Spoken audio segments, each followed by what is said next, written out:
আমি এর উত্তর কী দিব? আমি কিভাবে জানাবো ভাইয়া চেন কীভাবে তার কাছে এলো? সে বলেই দিলেই তো হয়। আমি বললাম, ফৌজিয়া, এটাকে আমি কি করে বলবো বলো? এটা তো তোমার নিজের জানার কথা। আমার কাছে যেহেতু চেন আছে, তাহলে তুমি ভালো জানো এটা কিভাবে তোমার খাতে এসেছে। তাহলে আমায় জিজ্ঞাসা করছো কেন? ফৌজিয়া হাসলো, বলল, এমনি জিজ্ঞাসা করলাম, বাজিয়ে দেখলাম একটু। আমি বললাম, এখন তুমি বলো তোমার হাতে কিভাবে এলো এটা? আমি যতদূর জানি মেলা থেকে ভাইয়ের এই চেন চুরি হয়ে গেছিলো। ফৌজিয়ার মুখ উজ্জ্বল হয়ে উঠল এই কথা শোনার পর। সে খানিক হাসি মুখ নিয়ে বলল, কবেকার ঘটনা এটা? কত বছর আগের বলতো? আমি বললাম, অত কিছু কি মনে আছে নাকি? ফৌজিয়া বলল, তখন তুমি কোন ক্লাসে পড়তে? এটা মনে আছে তোমার? আমি খানিক সময় ভাবলাম, তারপর বললাম, তখন তো ছুটির সময়, আমাদের এসএসসির রেজাল্ট পাবলিশের 2-1 দিন পরে সম্ভবত ভাইয়ের চেন চুরি হয়ে। ফৌজিয়া বলল, বাহ, তুমি তো অসম্ভব রকমের মেধাবী। তোমার মেমোরিজিং পাওয়ার অনেক বেশি স্ট্রং। এই জন্য তোমার সঙ্গে কোনোদিন আমি পড়াশোনায় কুলিয়ে উঠতে পারিনি তপু, বলে হাসলো ফৌজিয়া। আমি বললাম, আচ্ছা ওসব বাদ দাও এখন। এর আগে তুমি এটা বলো, কিভাবে তোমার কাছে ভাইয়ের চেন এলো? ফৌজিয়া বলল, অবশ্যই বলবো, আজ সব কিছু জানবে তুমি। কিন্তু তার আগে আরও কিছু কথা আছে তোমার সাথে, আর কিছু জিনিস দেখবার আছে, বলে চোখ টিপল ফৌজিয়া। আমি ওকে একেবারে নতুন করে আবিষ্কার করছি। তাকে আমি মোটেও আমার চিরচেনা ফৌজিয়া মনে হচ্ছে না। এরপর ফৌজিয়া হাত বাড়িয়ে টেবিলের উপর থেকে মোবাইলটা টেনে নিল। তারপর চেয়ার থেকে উঠে এসে সোফায় এসে আমার সঙ্গে মিশে বসলো। তারপর মোবাইলের গ্যালারি দিয়ে একটা ছবি বের করে আমার তাকালো। ছবিটা সিলেটের লোকাতুর চা বাগানের তোলা। চা বাগানে গিয়ে সে ছবি তুলছে এটা আমি জানি, কিন্তু এই ছবি দেখে আমি চমকে উঠলাম নাকি দম বন্ধ করে মরে যাব কিছুই বুঝতে পারলাম না। ছবিতে ভাইয়া ফৌজিয়াকে জড়িয়ে ধরেছে ওই চা বাগানে, একটা আকাশমণি গাছের নিচে তারা দাঁড়ানো। আমি বললাম, এসব কি ফৌজিয়া? কথাটাতে রাগেই বলতে গেলাম, কিন্তু এর অর্ধেক বলতে পারলাম না। বাকিটা বলার আগে সে এক হাত আমার মুখ চেপে ধরল। তারপর বলল, কোনো প্রশ্ন করবে না আমায় তপু, আরও কিছু দেখার বাকি আছে এখনও তোমার, শুধু দেখে যাও আপাতত, বলে সে গ্যালারি থেকে বের করা আরও একটা ছবি দেখালো। সেই ছবি দেখে আমার জিভ এক্কেবারে তালুতে লেগে গেল। ফৌজিয়া আর অপু ভাইয়া শুয়ে আছে বিছানায়। তারা যে ঘরে শুয়েছে সেই ঘরের সব জিনিসপত্র, দেওয়াল, কারুকার্য, লাইট, জ্বালানা সব কিছুতে দেখা যাচ্ছে ছবিতে। এই ছবির ঘর আর বিছানা সঙ্গে আমার দেখা আরও কিছু ছবির ঘর আর বিছানা হুবহু মিল আছে, একটু কম বেশি নেই। ফৌজিয়া বলল, ওয়েট, ছবি এডিট করা যায়, আমি দেখিয়ে লাভ নেই তোমার। এবার তোমায় একটা ভিডিও দেখাই। সে তার ফোনের ফাইলে ঢুকে একটা ভিডিও বের করলো। সেই ভিডিওতে অপু ভাইয়া ফৌজিয়ার পাশে শুয়ে তাকে জড়িয়ে ধরে আছে, জড়িয়ে ধরে কী যেন বলছে, আর ফৌজি আর ভাই হাসাহাসি করছে। ভিডিওতে যে ঘরের দেওয়াল, রং, কারুকার্য, বিছানা, ঘরের অন্য সব আসবাবপত্র কিংবা লাইট, এর সব কিছুর সাথে অপিভাবে যে ভিডিও ছড়িয়েছে, ছবির ভিডিও, সেই ভিডিও ছবির ঘরের সঙ্গে হুবহু মিল। সোজা কথায় বলতে গেলে একই ঘর, একই মানুষ, কিন্তু ভিন্ন দুটি নারী। ততক্ষণে আমার কাছে অনেক কিছু স্পষ্ট হয়ে গেছে। আমি বুঝতে পেরেছি অপু ভাই আর ফৌজিয়া গোপনে এক সম্পর্ক আছে, এখনও আছে। আর ভাবির সঙ্গে ভিডিও ছবি ছড়িয়ে পড়লো অনলাইনে। ওখানে ভাবির সঙ্গে থাকা অস্পষ্ট পুরুষটি আর কেউ নয়, সে অপু ভাইয়া। তবে কি অপু ভাইয়া নিজের এই ভিডিও ছড়িয়েছে নাকি অন্য কেউ? ভাইয়া কেন নিজের আত্মসম্মান নিজেই নষ্ট করবে? কোনো পুরুষ কি তার নিজের স্ত্রীর নগ্ন ছবি, ভিডিও এভাবে ভাইরাল করে দেয়? এটা কি আদৌ সম্ভব? আচ্ছা ধরলাম ভাইয়া এসব কিছু ছড়িয়েছে, কিন্তু এখানে আরও একটা বিরাট প্রশ্ন দাদা আছে। এটা হলো, ভাবি যে পরপর 2 দিন ফোন করলো কাউকে, অনুরোধ করলো তার ছবি আর ভিডিওগুলি এভাবে না ছড়িয়ে দেওয়ার, প্রয়োজনে যা চায় তাই দিবে, এমনকি ভাবি নিজে ওদের কালো গাড়ি বাসা থেকে বেরিয়ে গেল, রাতে ফিরল, ফেরার পর গেল তার হাতে, কানে, গলার কোথাও গহনা নেই। এর মানে কি? কিন্তু এত এত প্রশ্ন, রহস্য যখন মাথায় জট পাকিয়েছে, ঠিক তখনই ফৌজি আর একটা ছবি দেখিয়ে আমার মাথা খারাপ করে দিল। ছবিতে সেই একই ঘর, একই দেওয়াল, একই কারুকার্য, ভাইয়া ওখানে, কিন্তু ওখানে তৃতীয় একজন নারী আছে। ওই নারীর সঙ্গে ভাইয়া খুব অন্তরঙ্গ অবস্থায় আছে। এই নারীটি আর কেউ নেই, মহসিন ভাইয়া বউ তরু ভাবি। আমি স্তম্ভিত হয়ে ছবিটির দিকে তাকিয়ে রইলাম। এই এতদিন এত সময় ভাইয়া যা দেখে এসেছে, যা ভেবে এসেছে, এ সবই তবে ভুল, ভ্রান্ত। মহসিন ভাই যে নাকি ভাইয়ার সবচেয়ে ঘনিষ্ঠ বন্ধু, বিশ্বস্ত বন্ধু, অবশেষে সবচেয়ে দুর্বল জায়গায় আঘাত করেছে ভাইয়া। এসব কিছু বিশ্বাস করতে কষ্ট হয়, কিন্তু অবিশ্বাস করার মতো কিছুই না এসব। ফৌজি মিটমিট হাসছে। এবার এরকম মিটমিট হেসে সে বলল, কিছু হলো তপু? বিশ্বাস করতে কষ্ট হচ্ছে তাই না? হা হা। তোমার ভাইয়ার নাম কি যেন তাই? মোহতাসিম বিসমিল্লা অপু। তোমার ভাবি মানে? অপি ভাবি। তাকে মানুষ মনে করতো না, তাকে মনে করতো কুকুর। দেখতে কুকুরের মতো, কিন্তু আদতে সে এক কুকুর। ওই যে নীল রঙের ডায়েরির ইংরেজি সেন্টেন্সটা পড়োনি? অপিভাবির গর্ভে এই কুকুরের সন্তান এসেছিল। অপিভাবি যখন কনসিভ করে এবং 2 মাস পর পুরোপুরি কনফার্ম যে সে কনসিভ করেছে, সেদিন তার ভীষণ আনন্দ করার দিন ছিল। আনন্দের চিৎকার হৈহুল্লোড় করে এই সংবাদ তোমার অপু ভাইয়াকে, তোমাকে, তোমার মাকে দেওয়ার কথা ছিল, কিন্তু সে এই সংবাদ দিতে পারেনি, কারণ এর 6 ঘন্টা আগে তার জীবনের সবচেয়ে মর্মান্তিক ঘটনা ঘটে গেল।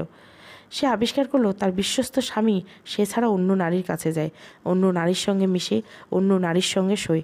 সেদিন সকালে তোমার ভাইয়ের ফোন লক না করতে তাড়াহুড়ো করে বাথরুমে গিয়েছিল, আর অভিভাবক কী মনে করে যেন তোমার ভাইয়ার ফোনের ফাইলে ঢুকে পড়লো। তখনই তার মাথায় আকাশ ভেঙে পড়লো।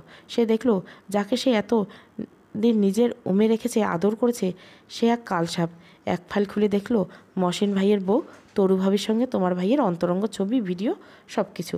ভাবি যখন এসব দেখছিল, বাথরুম থেকে এসে তোমার ভাইয়া তা দেখে ফেলে যে তোমার ভাবি তার মোবাইল ঘাটাঘাটি করছে, তার গোপন সব কিছু দেখে ফেলেছে ততক্ষণে।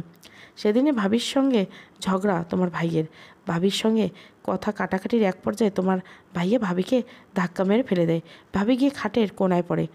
তার চোখের উপর কপালের নিচ দিকে যে লম্বা দাগ, সেই দাগটা তখন হয়েছিল। তারপর থেকে তোমাদের সংসারে গোপন যুদ্ধের শুরু।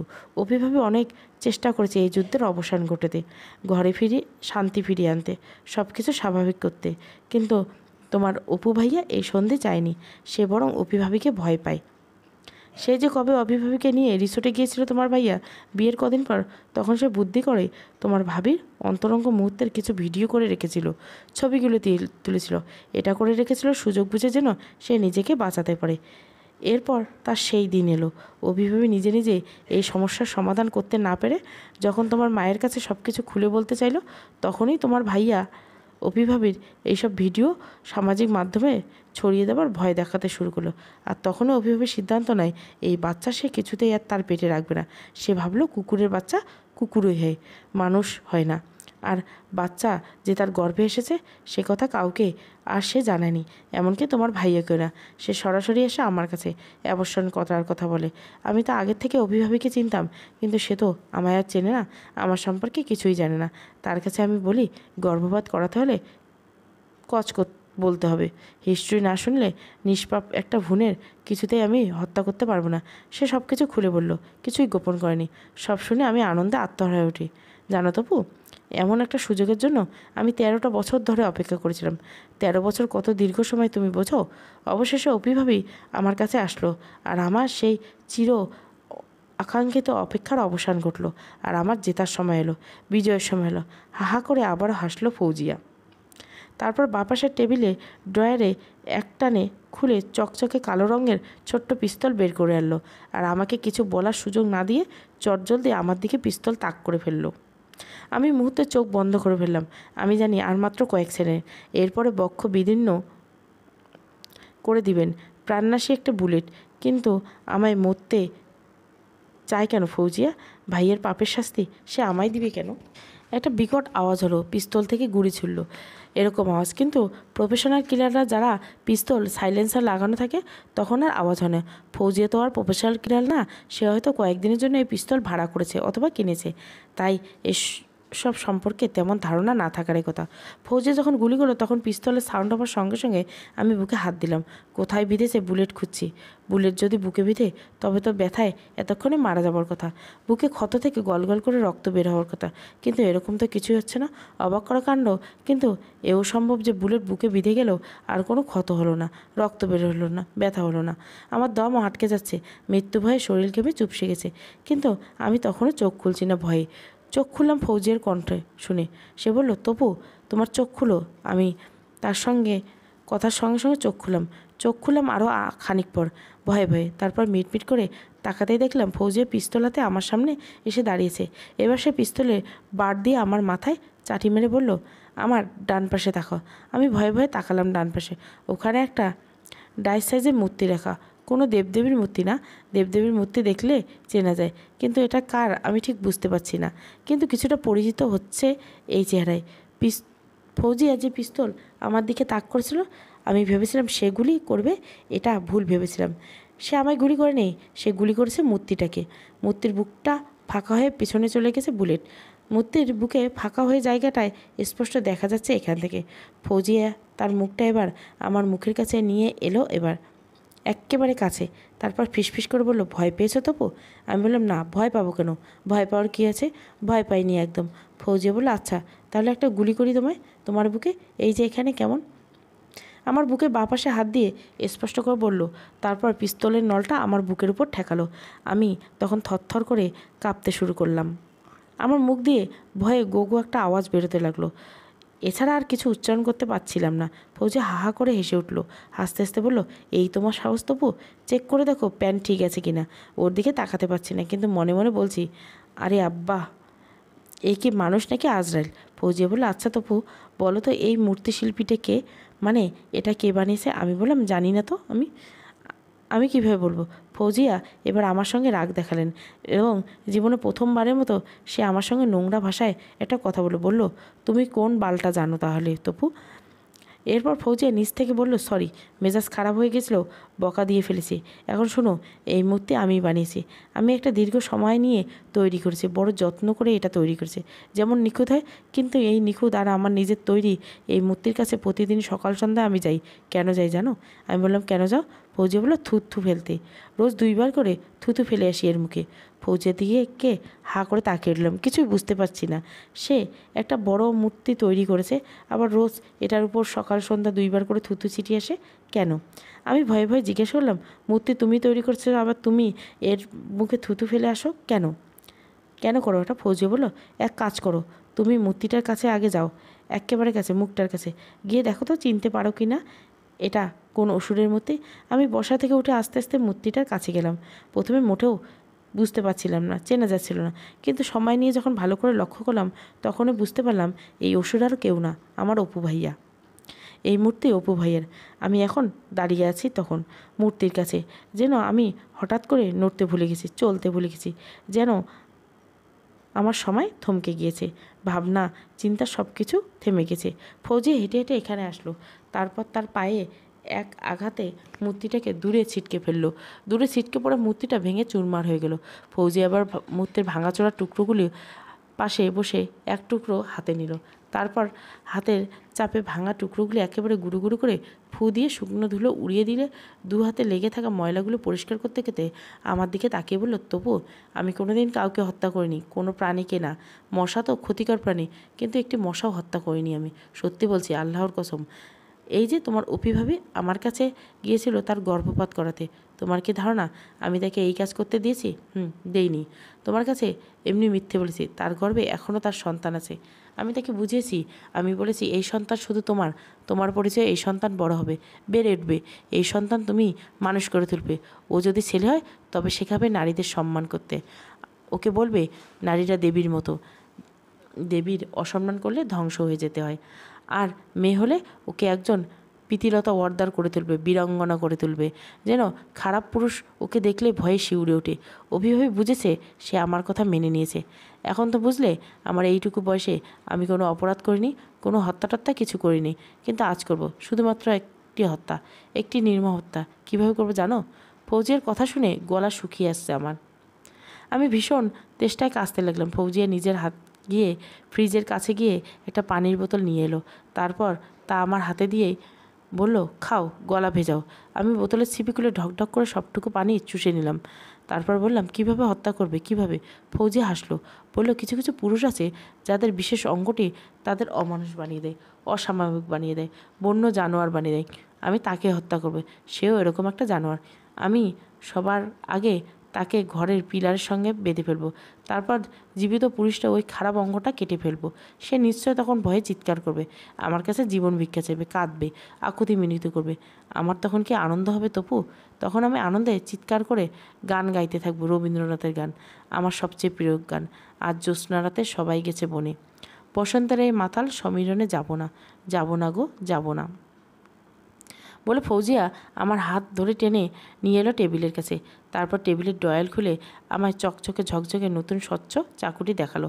তারপর বলল, এই যে এটা দিয়ে, বুঝলে? এরপর এক অদ্ভুত ঘটনা করলো ফৌজিয়া। এই যে এত রাগী ফৌজিয়া, এত সাহসী ফৌজিয়া, সে খানিক আগে মূর্তিটাকে বুক বিদন্ন করে গুলি করে আঘাত পেল। তার পায়ের আঘাতে খণ্ড বিখণ্ড করে দিল মূর্তিটা। তারপর চাকু দেখালো আমায়। এরপর এসব রেখে হাউমাউ করে কাঁদতে শুরু করলো ফৌজিয়া। সে আমার পায়ের কাছে এসে বলল যেন আমি এক দেবতা আর পুজোর ফুল।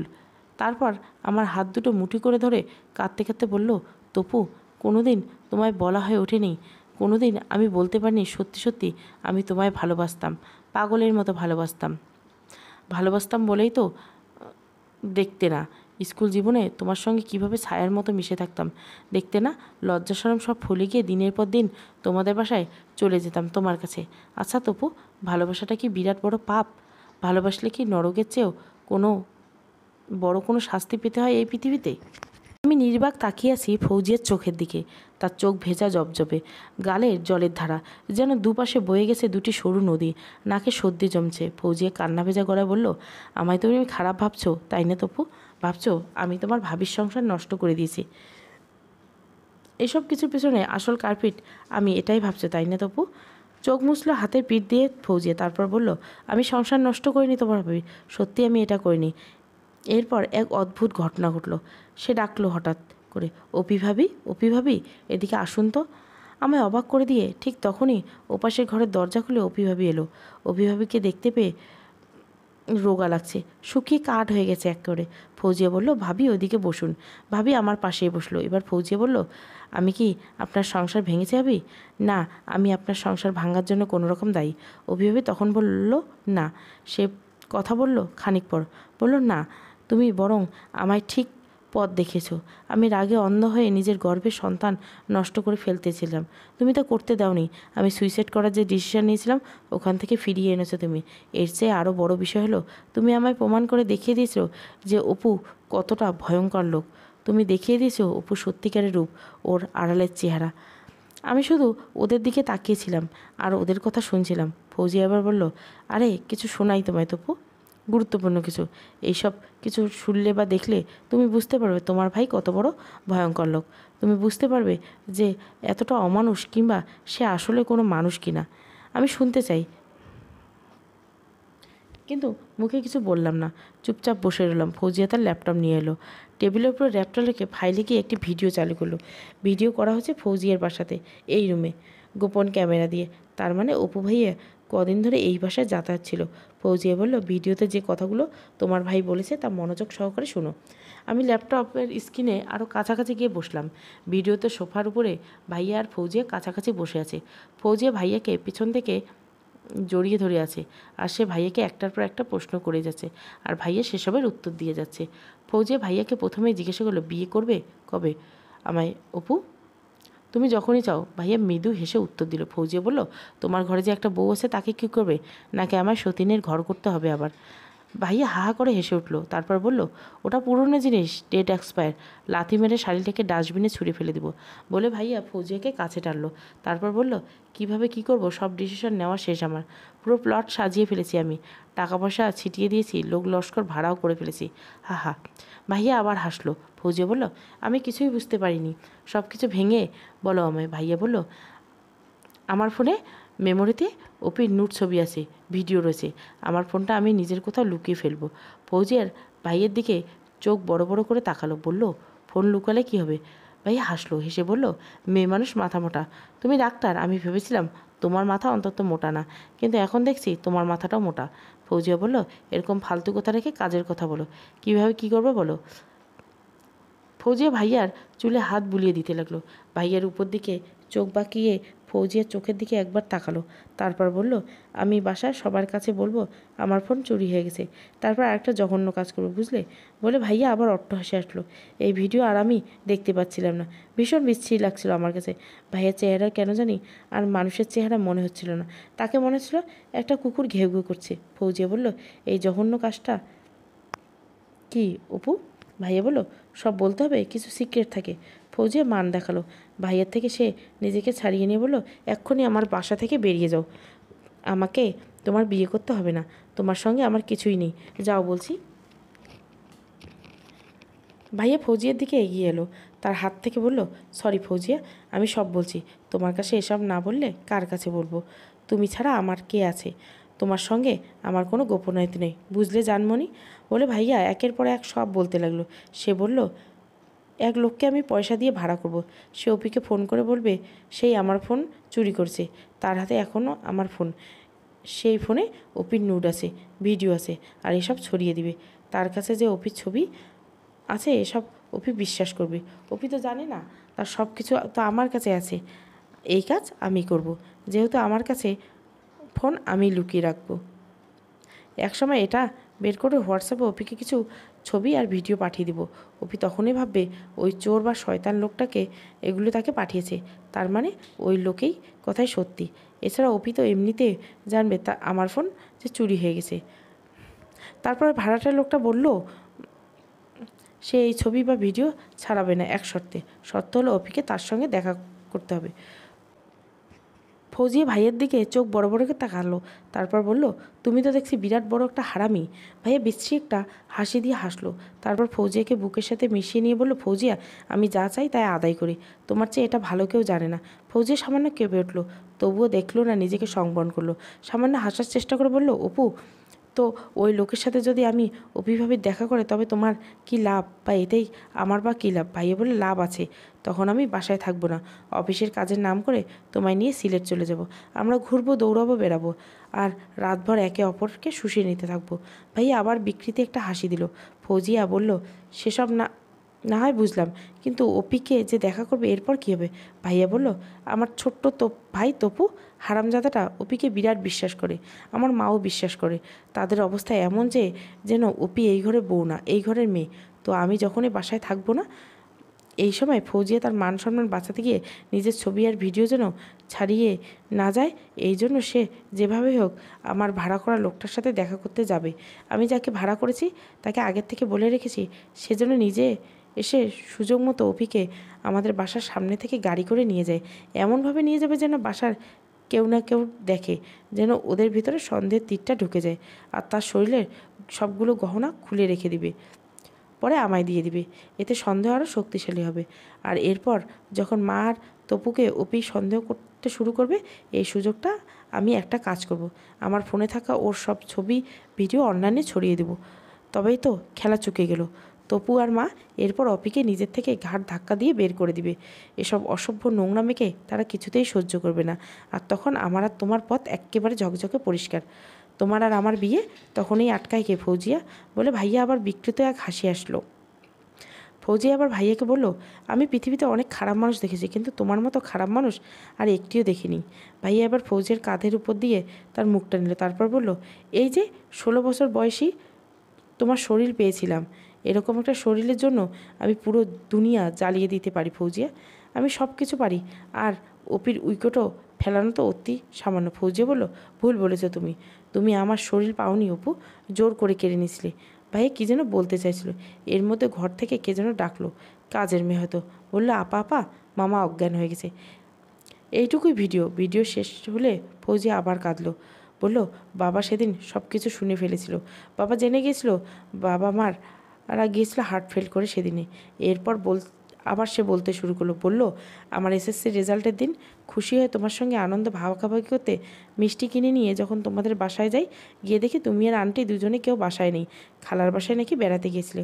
অপু শুধু বাসায় ছিল। সে বলল, একটু বসতে, তোমার নাকি আধ ঘন্টার মধ্যে চলে আসবে, গাড়িতে আছো। আমি সেদিন বসলাম, আর সেদিনই পৃথিবীর জঘন্যতম ঘটনাটি আমার সঙ্গে ঘটে গেল। কলঙ্কের কালো আমিষা নেমে আসলো আমার পবিত্র সুন্দর ফুটফুটে জীবনে। তোমার ভাইয়া নামের কুকুরটা সেদিন আমার উপর চড়া হয়েছিল। আমি রেপড হই সেদিন তপু, আমি রেপড হই। একটা মেয়ে যার বয়স 16, যার চোখে রঙিন রঙিন স্বপ্ন, সে পৃথিবীর কঠোরতম, তখন বোঝে না, সে পাপ বোঝে না, ঠকে যাওয়া বোঝে না, অন্ধকার বোঝে না, সে সুন্দর বয়সটাতে আমার ইজ্জতের অশ্রু কেড়ে নেয় তোমার ভাই। এই যে চেন ছেঁড়া, ওই যে চেনের কথা তুমি বললে মেলা থেকে চুরি হয়ে গেছিলো, তা চুরি হয়নি, আমি ওর কাছ থেকে ছুটতে গিয়ে ধস্তাধস্তির সময় এটা ছিঁড়ে গিয়েছিলো, আর কীভাবে যেন এটা আমার জামায় এঁটে গিয়েছিলো, আমি এটা রেখে দিয়েছিলাম যেন এই দিনটা কোনো দিন না ভুলি, যেন এই চেন আমার সব প্রতিশোধ পরায়ণকে আমাকে করে তোলে। আমি আর কাউকে কিছু বলিনি এই বিষয়ে। আমি জানতাম তখন যে দল ক্ষমতায় ছিল তোমার ভাইয়া সেই দলের পর্যায়ের লিডার। বিশ্ববিদ্যালয়ের নেতৃত্ব তার কথা চলে। পুলিশ আইজিপির মেজ ভাইয়ের সঙ্গে তোমার ভাইয়ের দহরম সম্পর্ক। আমি জানতাম এসব নিয়ে কথা উঠলে কিংবা মামলা দিলে তার কিছুই হবে না, বরং সারা দুনিয়ার লোক আমাকেই দোষারোপ করছে। যা ঘটেছে তা উল্টো হবে, বরং আমার নামে একজন ভালো মানুষের মানহানি মামলা হবে। এখন দেখো একটা মেয়ে রেপড হলো কীভাবে, ধর্ষককে দোষারোপ না করলে কিভাবে মেয়েটির পোশাক চলাফেরা চরিত্র নিয়ে কিভাবে প্রশ্ন তোলা হয়। আর ওই দিন একটা টু শব্দ করিনি। তখন থেকে আমি চুপচাপ এক্কেবারে হয়ে যাই, নিজের পথে নিজে হাঁটতে থাকি এক্কেবারে একা। এরপর বড় হই, ডাক্তার হই, কিন্তু আমি কিছুই ভুলিনি। আমি অপেক্ষা করে শুধু সুযোগ খুঁজতে থাকি। তুমি মিথ্যে মামলায় ফেসে গিয়েছিলে, এটা শুনে ভীষণ মন খারাপ হয়েছিল আমার। এরপর যখন ফিরলে তখন তোমার সঙ্গে আবার বন্ধুত্ব করি এই জন্য, যদি একবার সুযোগ হলো তোমার ভাইয়ের কাছে যাওয়া। এরপর সেই সুযোগ অভিভাবী একদিন এলো অ্যাবর্শন করতে, আর তোমার ফোনে বারবার ভাবির ছবি দেখেছি বলে ভাবিকে খুব সহজে চিনি ফেলি। তারপর কি হয়েছিল সব তো তুমি জানো। ভাবির থেকে অপুর নাম্বার নিয়ে নিই আমি। আর আমি জানতাম সে কত বড় নারী রূপী। সুযোগটা কাজে লাগে আর খুব সহজে সে আমার ফাঁদে ফেলে। এমনিতে আমার প্রতি সে এতটাই উগ্রীব হয়ে ওঠে যে আমার জন্য সে সব করতে পারে, আমায় সব দিয়ে দিতে পারে।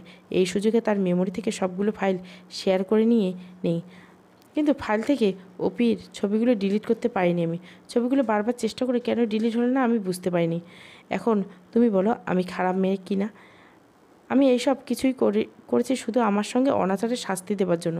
এটা কি পাপ? তোমার কি মনে হয় তপু? আমার রাগে মাথা গরম হয়ে যাচ্ছে, বোধ বুদ্ধি হারিয়ে যাচ্ছে যেন। কি করব না করব কিছুই বুঝতে পারি না। যাকে আমি ভাইয়া রেখে সে একজন দর্শক। ফৌজিয়ার বাবা তার জন্য হার্ট ফেল করে মারা গেছে। সে একটি মৃত্যুর কারণ। সে মহসিন ভাইয়ের সংসারে অশান্তি সৃষ্টির কারণ। সে অপিভাবির মতো একটা মাটির মানুষের জীবন নষ্ট করার জন্য দায়ী। আমার ইচ্ছে করছে এক্ষুনি ওকে গিয়ে খুন নিজে হাতে, এক্ষুনি, নয়তো আমি শান্তি পাবো না, পাগল হয়ে যাব। আমি ফৌজিয়াকে বললাম, ফৌজিয়া তোমার পিস্তলটা দিবে আমায়, আমি গিয়ে নিজে হাতে ওকে খুন করব, প্লিজ বলো। ফৌজিয়া বললাম আমার প্রতিশোধ শুধু আমি নিব, শুধু আমি, একা আমি। বলে সে আমায় বলল, ভাবি আর ভাবিকে ও ঘরে চলে যাও, কুইক। ডান পাশে ঘরটা দেখিয়ে দিল আমাদের। আমরা গিয়ে ঘরের ভেতর থেকে দরজার কাছে দাঁড়িয়ে গেলাম। ওখান থেকে সব শোনা যায়, জানলা দিয়ে দেখা যায়, কিন্তু ফৌজিয়া বাইরে থেকে দরজা আটকে দিয়েছে। এরপর দেখলাম ফৌজিয়া ভাইয়াকে ফোন করলো, অপু এক্ষুনি আসো তো আমার বাসায়, কাজের মেয়েটা আসে নেই, এটাই সুযোগ। এখন এই মুহূর্তে তোমাকে আমার ভীষণ প্রয়োজন, আমার শরীর তোমায় চাইছে, বুঝলে?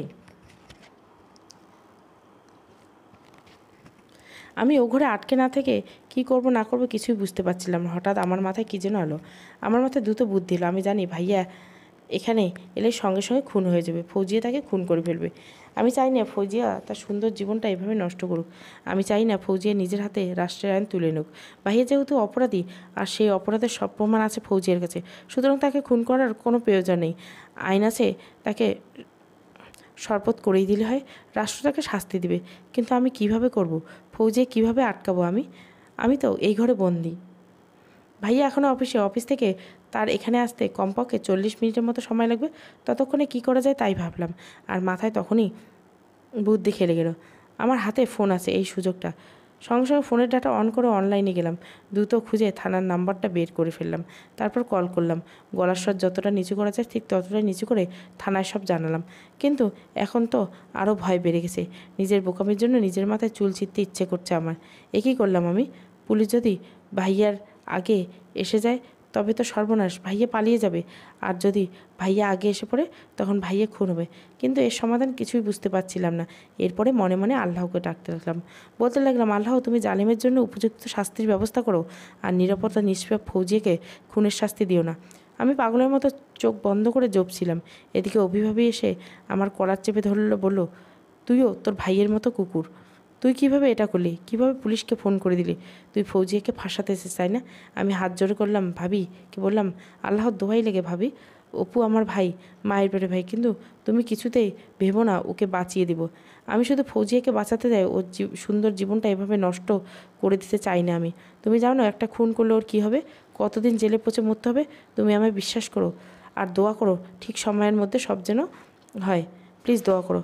সময় দ্রুত চলে যাচ্ছিল, বুকের ভিতরে খুব কাঁপুনি হচ্ছিল। জানলা দিয়ে তাকিয়ে দেখি ফৌজিয়া তার শিকারের জন্য ওত পেতে আসে। এর মধ্যে মাকে ফোন করে দিলাম। মাকে ফৌজিয়ার বাসায় ঠিকানা দিয়ে দিলাম দ্রুত আসার জন্য। বাইরে হঠাৎ গাড়ির শব্দ শোনা গেল। ভয়ে ভিতরটা শুকিয়ে গেল আমার। কে এসেছে? ভাইয়া নাকি পুলিশ? কী যে হবে কিছুই বুঝতে পারছি না। ততক্ষণে দেখা গেল ফৌজিয়া নিজেই দরজা খুলে দিল। পুলিশ আসে নাই, ভাইয়া এসেছে। আতঙ্কে আমার হৃৎপিণ্ডের জন্য বেরিয়ে আসতে চাইল। আমি ভেবেছিলাম ফৌজিয়া দেরি করবে, বিষয়টা আরও নাটকীয় করে তুলবে, কিন্তু এসবের কিছুই করলো না। সে সরাসরি ভাইয়ের দিকে পিস্তল তাক করলো আর বলল, 13 বছর আগের কথা মনে আছে অপু? সেদিন আমার এসএসসির ফল প্রকাশ হলো আর আমি মিষ্টি নিয়ে তোমাদের বাসায় গেলাম। বাসা খালি, আর কেউ নেই, শুধু তুই ছিলি। আর আমায় একা পেয়ে শকুনের মতো ঝাঁপিয়ে পড়েছিলি। আর সেই দিন কলঙ্ক মুছে দিন এসেছে আমার। তোর লাল টকটকে রক্ত দিয়ে আমি আমার কলঙ্ক মুছে দিব, জানোয়ার। ফৌজিয়ার হাত থেকে এখান থেকে দেখা যাচ্ছে না, কিন্তু বোঝা যাচ্ছে পিস্তলের ট্রিগার চেপে আছে। আমি প্রবল আতঙ্কের চোখ বন্ধ করতে যাবো, ঠিক তখনই ভয়ঙ্কর ঘটনাটি ঘটে গেল। মুহূর্তে কীভাবে যেন পট পরিবর্তন হয়ে ভাইয়ের প্রচণ্ড ক্ষিপ্তটায় একটা ঘুষি বসিয়ে দিল ফৌজিয়ার চোখে। সঙ্গে সঙ্গে ফৌজিয়ার লক্ষ্যভ্রষ্ট হয়ে গেল। গুলি গিয়ে বিদ্ধ হলো দেওয়ালে।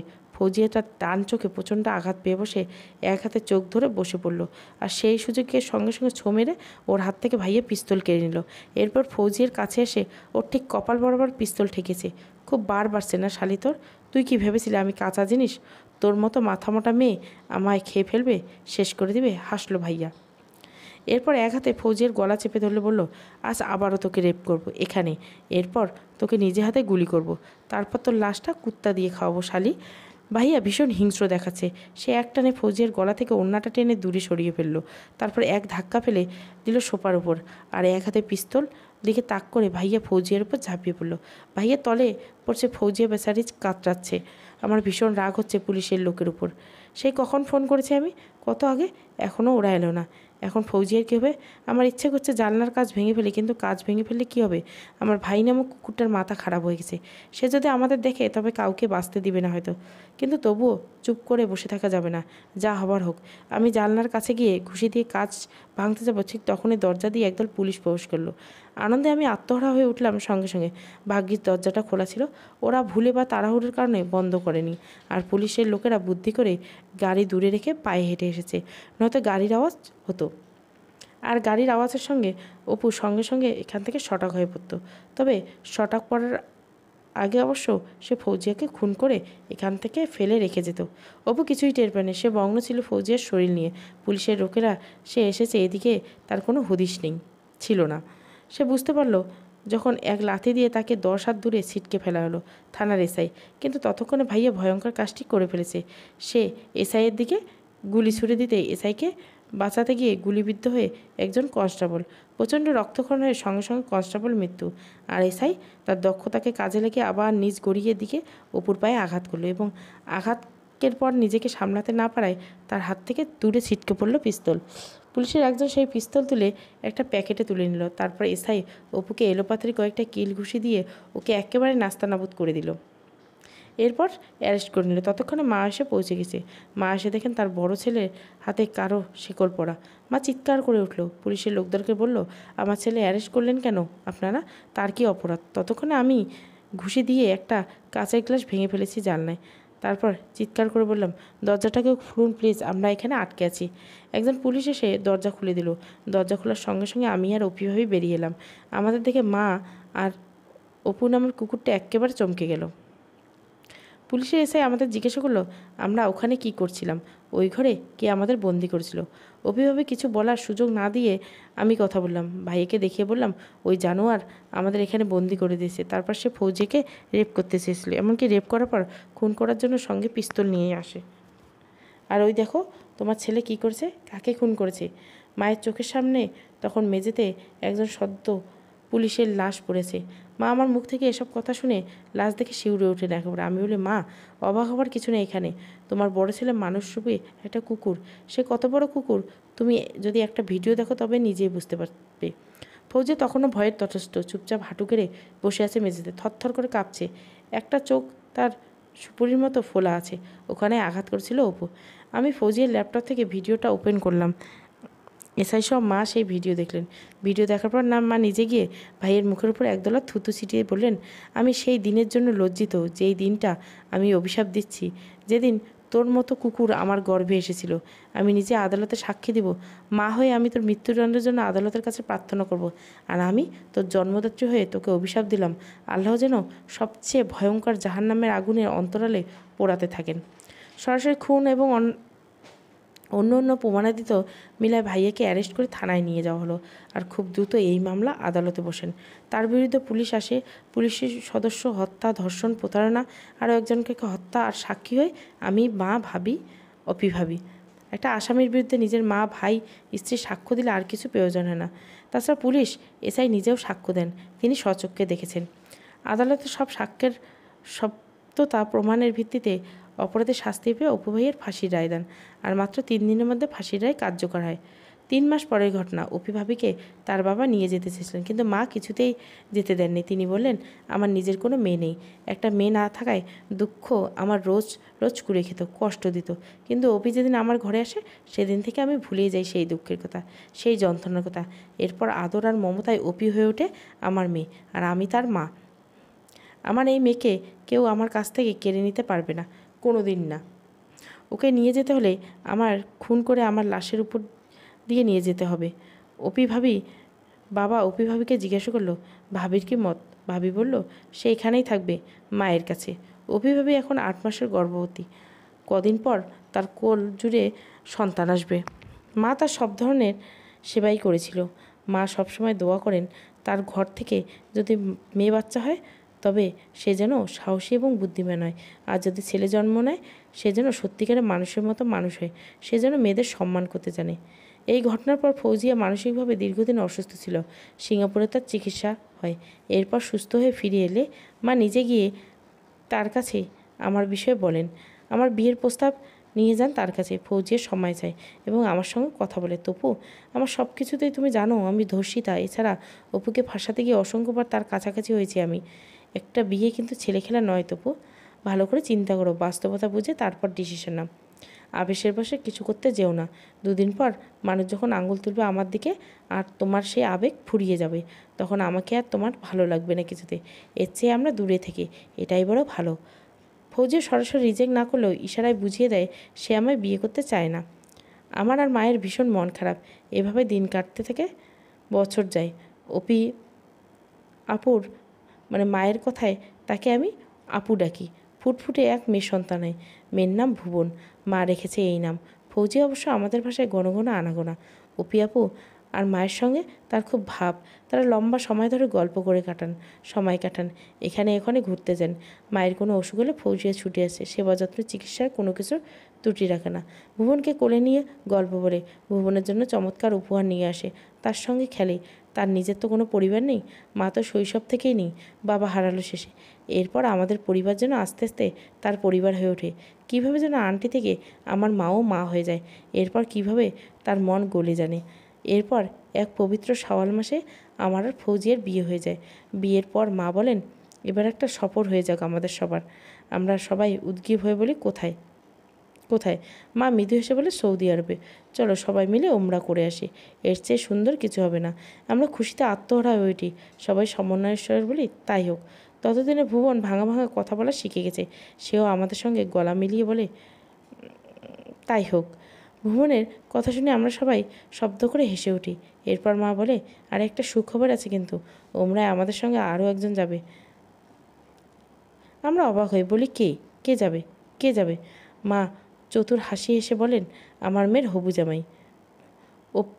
অপির জন্য আমি ছেলে দেখেছি। অবশ্য অপির অপমত না হলে, আমার ছেলেকে পছন্দ হলে এই বিয়ে হবে। অপি আপু প্রথমে বিয়ের বিষয়টা শুনতে পারেনি। মা তাকে বস দেন। ছেলেও ভালো, সে শাহজালাল বিজ্ঞান ও প্রযুক্তি বিশ্ববিদ্যালয়ের সফটওয়্যার ইঞ্জিনিয়ারিং ডিপার্টমেন্টের অ্যাসিস্ট্যান্ট প্রফেসর। আমার খালাতো ভাইয়ের ছেলে, ছেলের নাম উমর।